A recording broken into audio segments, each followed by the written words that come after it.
Let me tell you something that may shake you to your core. 1,000 warriors can break through walls, conquer nations, and command armies.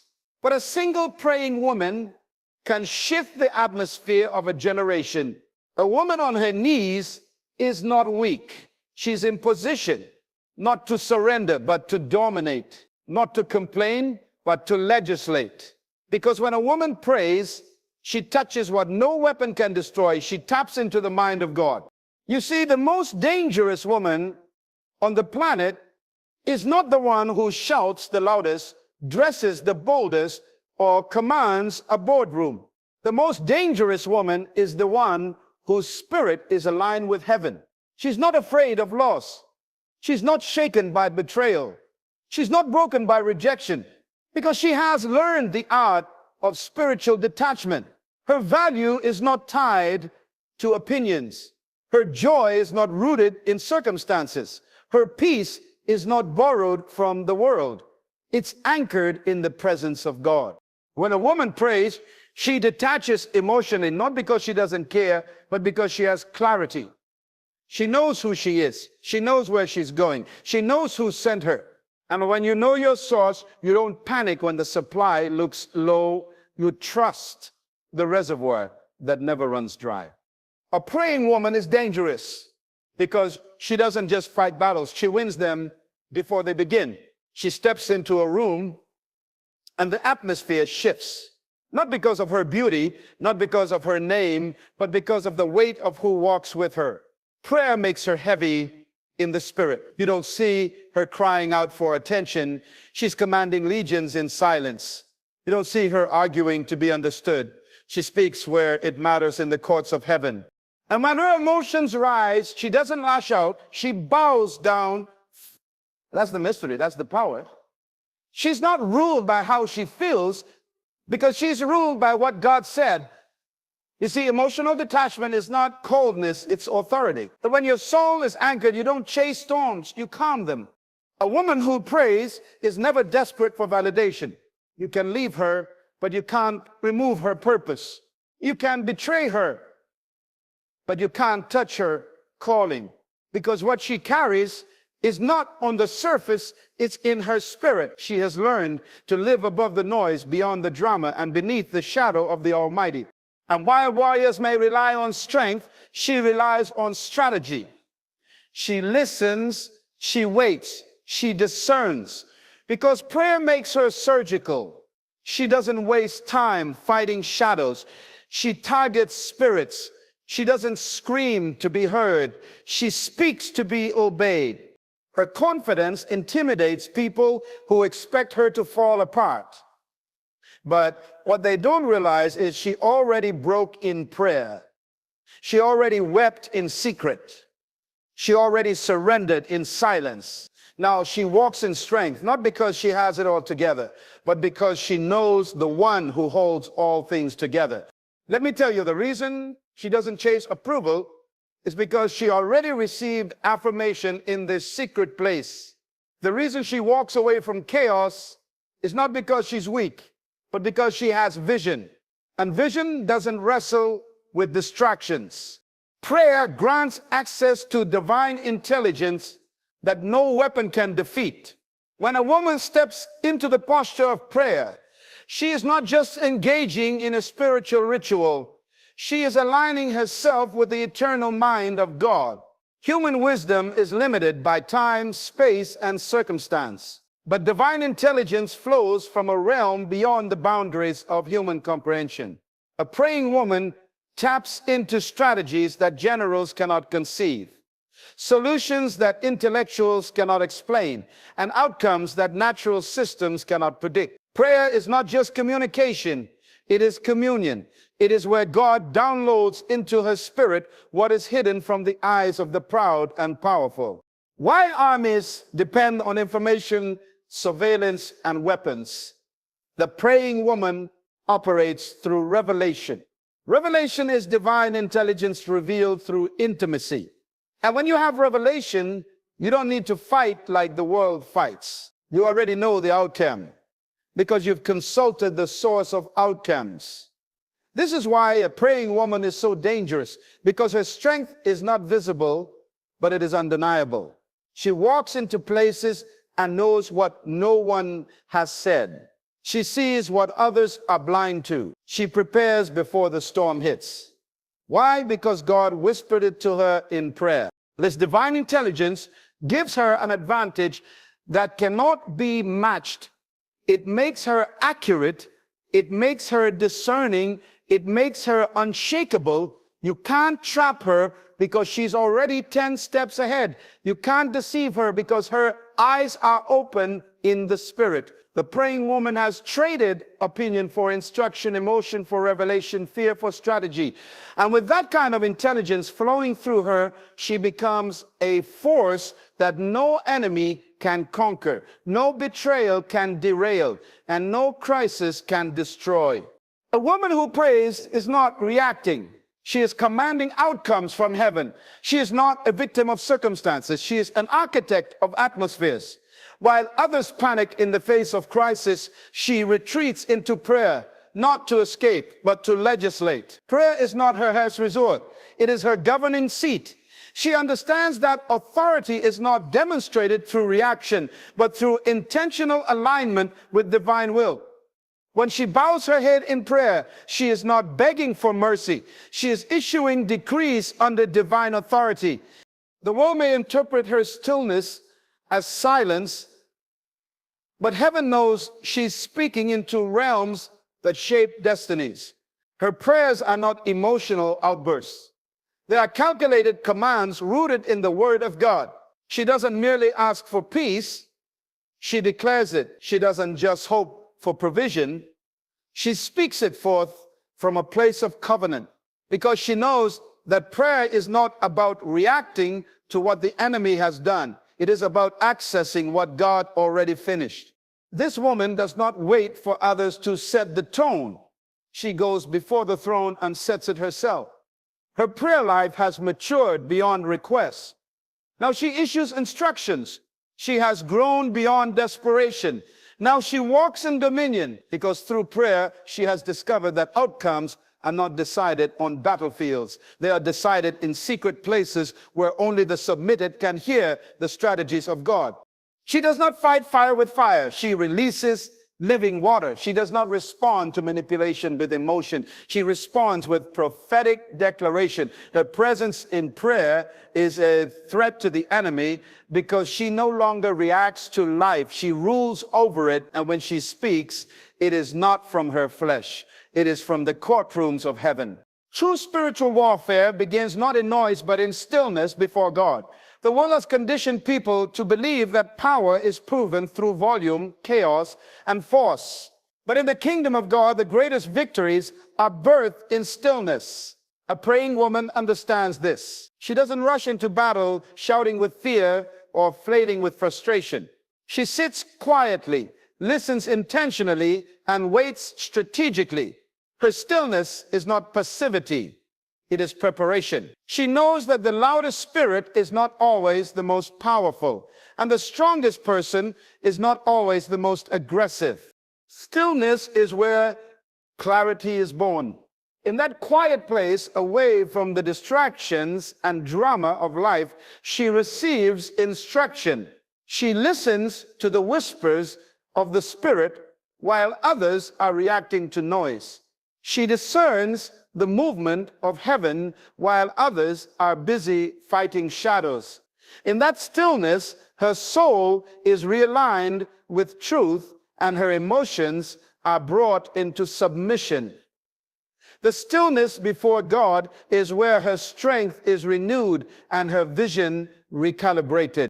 This is why a praying woman doesn't panic in the face of spiritual warfare.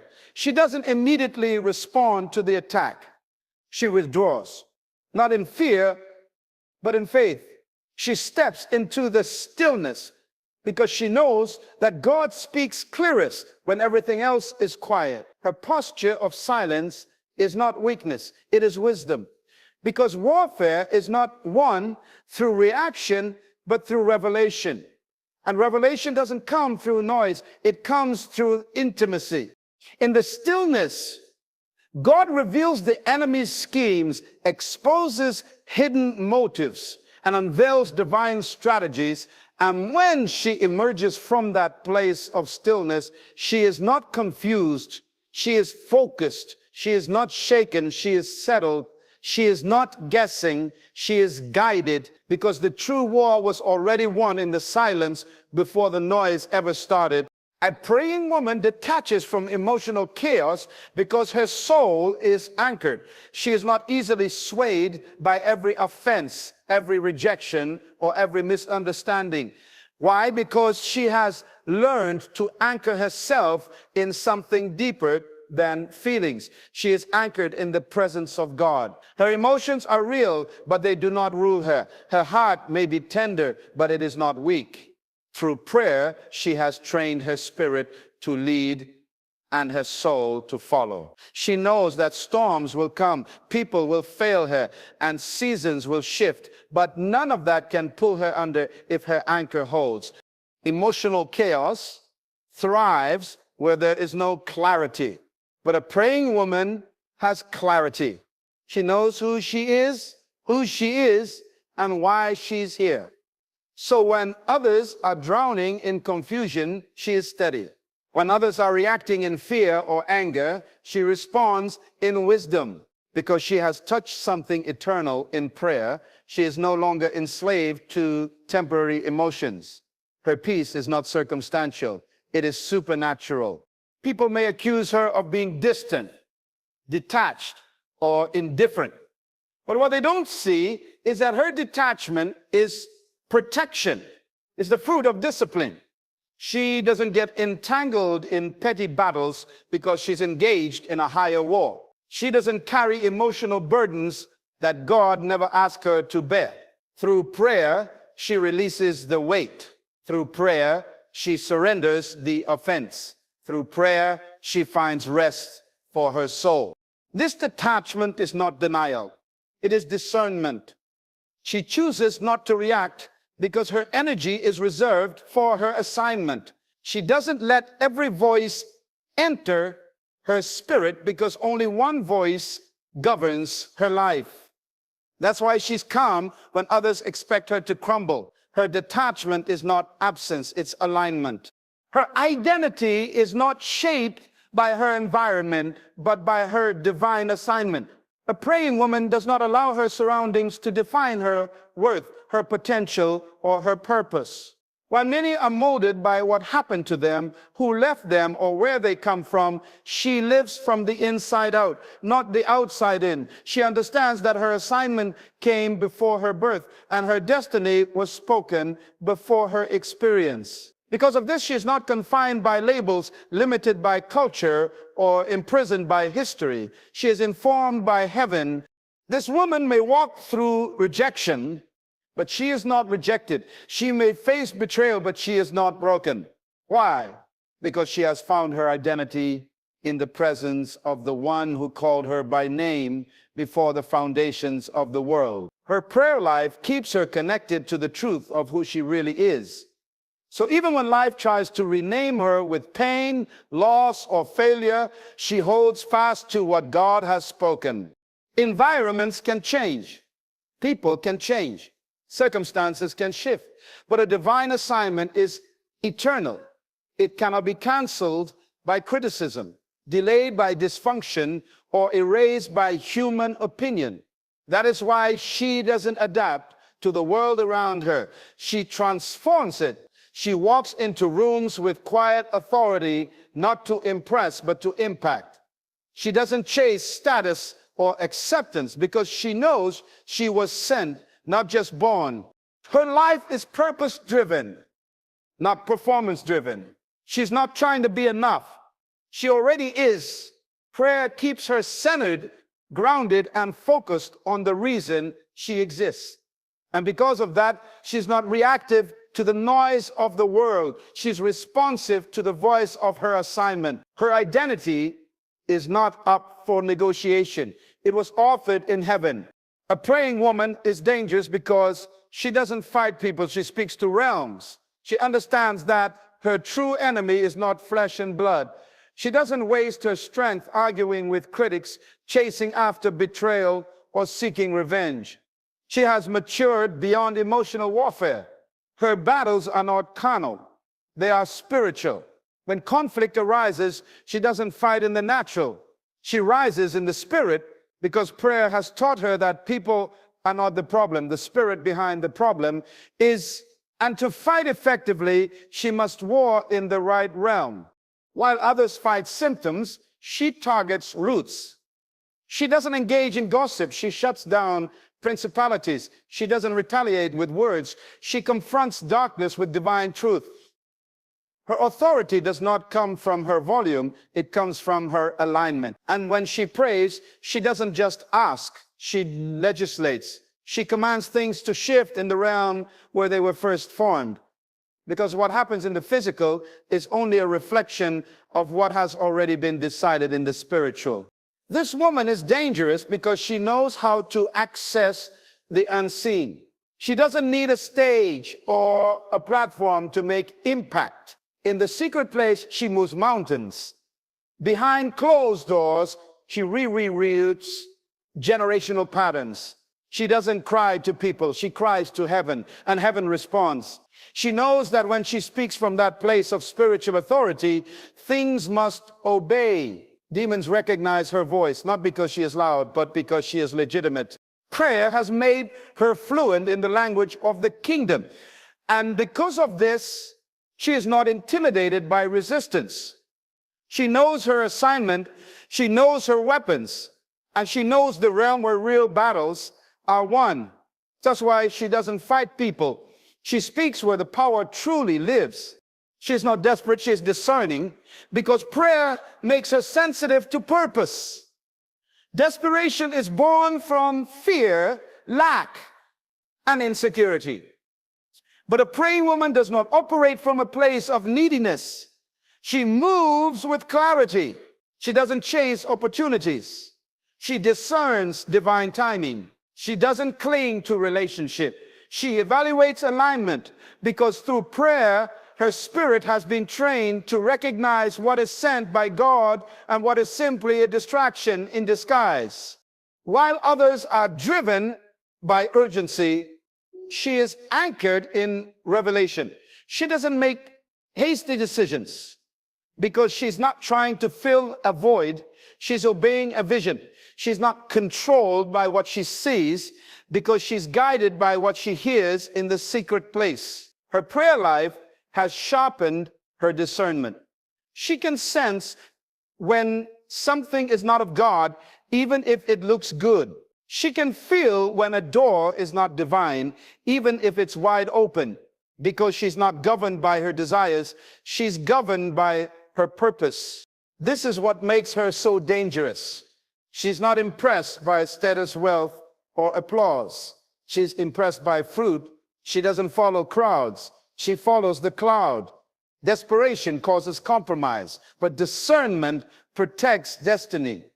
And because she prays, she sees beyond appearances. She listens beyond words. She chooses beyond feelings. She doesn't force anything. She discerns everything.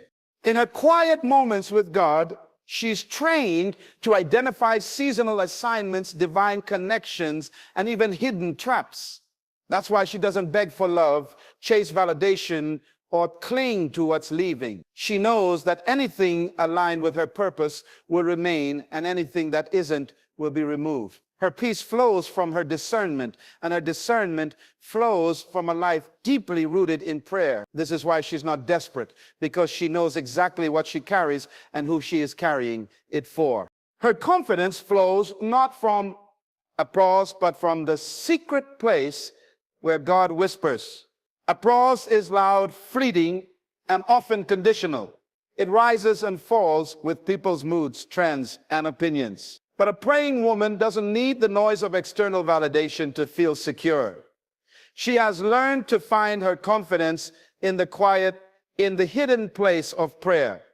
Where there is no audience, she meets the one who created her. There she receives affirmation that is eternal, identity that is unshakable, and worth that cannot be measured by the world's standards. Her strength is not visible to everyone. But it is undeniable to those who discern the presence she carries. While others may chase public recognition, she seeks private revelation. She knows that applause can build ego, but only the secret place builds character. And so, when people walk away, she doesn't fall apart. When the crowd is silent, she is still whole, because the one who matters has already spoken over her, and his word does not change. This kind of confidence is rare. It is not built on appearance, possessions, or popularity. It is built on presence. She has heard God call her by name. She has felt his approval in moments of obscurity. She has experienced his love in the absence of human affirmation. That's why she doesn't need to perform. She doesn't need to prove. She walks into rooms with quiet boldness because she already knows who sent her.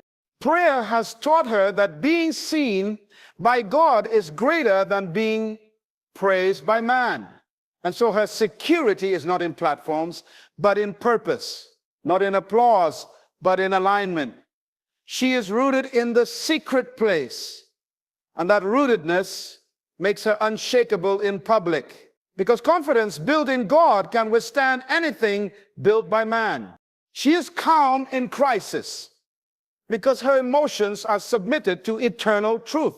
While others panic at the sight of loss, pressure, or uncertainty, she remains steady, not because she feels nothing, but because she is governed by something greater than emotion. Her prayer life has taught her that emotions are not meant to rule her. They are meant to be led. And what leads her is truth, unchanging, eternal, and rooted in the Word of God. In the secret place, she has learned to separate what she feels from what is real. She may feel overwhelmed, but she knows she is not abandoned. She may feel rejected, but she remembers she is chosen. She may feel afraid, but she holds to the promise that perfect love casts out fear. This is the internal training ground of a praying woman. Every crisis becomes a test of whether she will be ruled by the moment or by the eternal truth she carries inside. Because her emotions are submitted to truth, she does not make permanent decisions based on temporary pain. She does not speak from frustration. She speaks from revelation. She does not react, she responds. Her stillness in the face of crisis is not passivity. It is proof of deep spiritual maturity. She has learned that peace is not the absence of trouble. It is the presence of God in the middle of it. Her calmness becomes a weapon. It disarms chaos. It silences confusion. It frustrates the enemy who expects her to fall apart. But she doesn't collapse under pressure because she's already surrendered in prayer. Her emotional strength is not natural, it is supernatural. And because her soul is anchored in what is unshakable, she can walk through fire and still speak with peace, because truth, not emotion, is her foundation. A praying woman doesn't chase power, she carries presence. And presence governs power. In a world obsessed with influence, positions, and control, she is unmoved by the glitter of external authority. She understands that true power does not come from status, but from intimacy with God. It is not something you strive for. It is something you host through a consistent prayer life. She has become a carrier of divine presence. And wherever the presence of God abides, power follows without being pursued. She doesn't walk into rooms needing to be noticed because heaven already recognizes. She doesn't manipulate to gain control because she's already under divine authority. Her strength lies in the quiet weight she carries, the kind of authority that cannot be seen but is undeniably felt. When she speaks, her words are not empty. They are full of life because they've been birthed in the presence. She doesn't perform, she releases. She doesn't impress, she imparts. Power that is not submitted to presence becomes dangerous. But presence that dwells in a submitted vessel produces unshakable power. She understands this truth deeply, and that's why she doesn't need to fight for position. She knows that when God is with her, doors open without her knocking. Battles are won without her striving. Favor finds her without her chasing. This woman has learned to prioritize presence over platform. She has been shaped in the hidden place, refined by fire, and clothed in humility. And because she carries what cannot be bought, she walks with confidence that cannot be faked. Power may move crowds, but presence transforms atmospheres. And she knows that the weight of God's presence on her life is what sets her apart. That's why she doesn't chase power, because she already hosts the one who holds all power. The strength of a praying woman is not in her hands, it is in her spirit. Her power is not measured by volume, titles, or outward appearance, but by the weight of the presence she carries. She does not need to be loud to be heard, nor does she need to be seen to be effective. When she prays, heaven moves, hell trembles, and destinies are shaped. Her silence has authority. Her stillness has strategy. Her tears water the ground for future generations. This woman is not ordinary. She is dangerous in the spirit. Not because she fights with her fists, but because she wars on her knees. She is not bound by fear, rejection, or emotional chaos. She is detached, focused, aligned, and anchored. She doesn't need permission to be powerful. God already called her. And when God backs a woman, no man can stop her. So to every woman who has been overlooked, underestimated, or misunderstood, go back to your place of prayer. That is where your identity is refined. Your voice is restored and your destiny is ignited. You don't need to chase what you were born to carry. The world needs your discernment, your wisdom, your stillness, your presence. The world needs your prayers. Because when a woman prays, she becomes more dangerous than 1,000 warriors.